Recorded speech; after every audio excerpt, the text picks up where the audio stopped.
मस्साजोगचे सरपंच संतोष देशमुख यांच्या हत्येचा मुख्य सूत्रधार वाल्मिक कराडच होता। हे सीआयडीच्या चार्जशीट नंतर सिद्ध झालं। निर्गुण हत्येचे फोटो सोशल मीडियावर व्हायरल झाले आणि राज्यभरात सगळीकडे संतापाची लाट उसळली।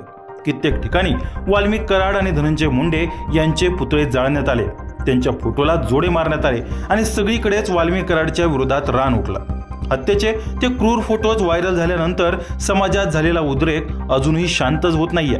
त्यात धनंजय मुंडे यांनी राजीनामा दिल्यानंतर या हत्याकांडाच्या तपासाला आता आणखीनच वेग आलाय। अशातच एसआयटीने या गुन्ह्यातील मुख्य आरोपी वाल्मिक कराडची संपत्ती जप्त करण्याची कारवाई सुरू केली। ही कारवाई सुरू असताना वाल्मिक कराडच्या प्रॉपर्टीबद्दल धक्कादायक माहिती समोर येते। या वाल्मिक कराडनं राजकीय वरदस्त, सत्तेचा माज आणि खंडणी वसुलीच्या जोरावर आपले एक स्वतंत्र साम्राज्य निर्माण केलंय। आणि विशेष म्हणजे कराडने ही सगळी संपत्ती फक्त 2020 ते 2024 एवढ्या कमी कालावधीत जमा केली आहे। कदाचित हा व्हिडिओ आणि यातील वाल्मिक कराडची संपत्ती ऐकून तुम्हालाही धक्का बसेल। त्यामुळे पाहूयात या वाल्मिक कराडची संपत्ती नेमकी आहे तर किती। एखादा सामान्य माणूस आपले एक छोटंसं घर बांधण्यासाठी आपली अख्खी हयात घालवतो, पण वाल्मिक कराड सारखी ही लोक फक्त लोकांना धमकावून हप्ता वसुली आणि खंडणी गोळा करून राजकीय वरदस्ताच्या ताकदीवर करोडोंचे मालक बनतात। एवढ्या कमी काळात त्याने लोकांवर दबाव टाकून जी काही काळी माया जमा केली आहे त्याबाबतचे आकडे बघून अगदी कोणीही अवाक होऊन जाईल। एसआयटीने जाहीर केलेल्या माहितीनुसार वाल्मिक कराडचा केजमध्ये 2.5 हजार स्क्वेअर फूट प्लॉटवर भला मोठा बंगला आहे, ज्याची किंमत आता सुमारे 1,70 लाखांच्या घरात जाते। तर दगडवाडीत त्याच्या नावावर 47 लाखांपेक्षा जास्त किमतीची शेतजमीन आहे। शिवाय मौजे तडोळा या गावात 12 हेक्टर तर परळीत 3 हेक्टरची जमीन आहे, ज्याची किंमतही काही लाखांच्या घरात आहे। एवढंच नाही तर अंबाजोगाईमध्ये 500 स्क्वेअर फूट जागेत त्याचं एक घर आहे। पण शिवाय परळी अंबाजोगाई रोडवर 380 स्क्वेअर फूट जागेत बांधकाम देखील सुरू आहे। पांगरी या गावात एक भला मोठा प्लॉट आहे। हे सगळं झालं फक्त त्याच्या शेत जमिनी आणि घरांच्या बाबतीत, पण या व्यतिरिक्त दगडवाडीत त्याचं स्वतःचं स्टोन क्रशर युनिट आहे, ज्याची किंमत आणि त्यातून येणारं उत्पन्न हे कोट्यावधींच्या घरात जातं। ही झाली फक्त वाल्मिक कराडच्या नावावर असलेली संपत्ती। पण पक्का खंडणीखोर असलेला आणि काळ्या धंद्यात एवढा मुरलेला माणूस आपण कमावलेली माया फक्त आपल्याच नावावर थोडीच ठेवे, म्हणूनच एसआयटीनं त्याची बायको आणि मुलाच्या नावावर असलेल्या संपत्तीचा देखील लेखाजोखा काढला।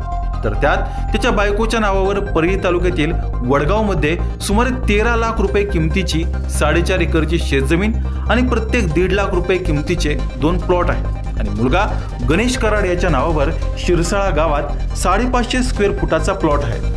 ही सगळी झाली एसआयटीच्या हाती लागलेली ऑफिशियल संपत्तीची माहिती। पण या व्यतिरिक्तही काही दिवसांपूर्वी आमदार सुरेश धस यांनी वाल्मिक कराडची पुण्यात भली मोठी संपत्ती असल्याचा दावा केला होता। त्यानुसार पुण्यातील सुप्रसिद्ध अशा FC रोडवर त्याची सुमारे 80 कोटींची 7 दुकान आहे। एवढंच नाही तर त्याच्या ड्रायव्हरच्या नावावर मगरपट्टा सिटीतील अॅमनोरा पार्क या बहुप्रतिष्ठित आणि सर्वात महागड्या मानल्या जाणाऱ्या सोसायटीत एक अख्खा फ्लोअर देखील विकत घेतल्याचं सांगण्यात आलं होतं। शिवाय सुरेश अण्णांनी तेव्हा त्याच्या नावावर असलेल्या बार्शीतील 45 एकर आणि सोनपेठ तालुक्यातल्या 95 एकर शेत जमिनीचाही उल्लेख केला होता। तसेच सोनपेठमध्ये त्याचं 20 एकर जागेत क्रशर असून त्याच्या बायकोच्या नावावरही मांजरसुब्यात सुमारे 45 ते 50 एकर जमीन असल्याचा दावा देखील केला होता। सामाजिक कार्यकर्ते अंजली दमानिया यांनी देखील वाल्मिक कराडच्या संपत्ती खणून काढताना एका फोटोचा स्क्रीनशॉट ट्विट केला होता, ज्यात वाल्मिक कराडच्या मुलाकडे असलेली सुमारे 1.5 ते 3 कोटी किंमत असलेली लँड रोवर डिफेंडर ही गाडी दिसून आली होती। म्हणजे एकंदरीत काय तर या सगळ्यातून धनंजय मुंडे यांच्या वरदहस्तामुळे वाल्मिक कराड अल्पावधीतच हजारो कोटी रुपयांच्या संपत्तीचा मालक झाला होता। पण जशी ही संपत्ती उघड झाली तशी ही संपत्ती कराडची नसून ही सगळी धनंजय मुंडेंनी मिळवलेली काळी माया आहे, जी त्यांनी फक्त कराडच्या नावावर ठेवली होती असे आरोप सुद्धा होऊ लागले। आणि यातच वाल्मिक कराडला बळीचा बकरा बनवलं जातंय की काय अशाही चर्चा सुरू झाल्या।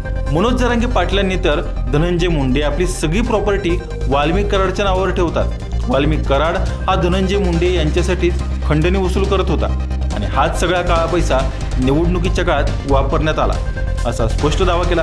तसंच संतोष देशमुख हत्या प्रकरणात धनंजय मुंडेंना देखील सहआरोपी करा अशी मुख्यमंत्र्यांकडे त्यांनी मागणी केली।